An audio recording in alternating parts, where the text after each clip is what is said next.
یار رہے یا رب تو میرا اور میں تیرا یار رہوں۔ یہ بات میں اپنے آپ پر بھی لاگو کرتا ہوں اور اپنے آپ بھی میں اس کی جد و جہد کرتا ہوں، اس کا مجاہدہ کرتا ہوں اور اللہ سے مانگتا ہوں کہ یا اللہ مجھے وہ زندگی عطا فرما دے جو تیری پسندیدہ زندگی ہے۔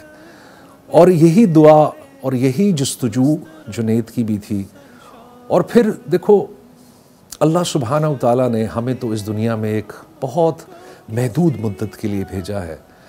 اللہ سبحانہ و تعالیٰ نے ہمیں اس دنیا میں بغیر کسی مقصد کے بھیجا نہیں، اور ہمیں ایک بڑے مخصوص مقصد کے لیے بھیجا۔ اور وہ مقصد کیا ہے کہ اس دنیا میں اپنی زندگی اس طرح سے گزار دیں کہ اللہ کو راضی کرنے والے بن جائیں، تاکہ کل جب ہم اس دنیا میں جائیں جہاں ہمارا اللہ سے آمنا سامنا ہوگا، اور جہاں ہمارے اس دنیا کے جتنے احوال ہیں، اسباب ہیں، اس دنیا کے ہمارے جتنے معاملات ہیں، ان سب کا ہم کو حساب دینا ہوگا، تو وہاں پر ہم کامیاب ہو جائیں۔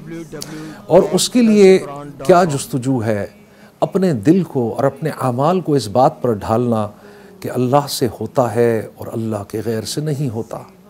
اپنے آپ کو، اپنے دل کو اور اپنے معاملات کو اس بات پر ڈھالنا کہ آپ جناب صلی اللہ تعالیٰ علیہ وسلم کے طریقوں میں دنیا کی بھی کامیابی ہے اور آخرت کی بھی کامیابی ہے، اور آپ کے غیر کے تمام طریقوں میں دنیا کی بھی ناکامی ہے اور آخرت کی بھی ناکامی۔ تیرے سوا مشہود حقیقی کوئی نہیں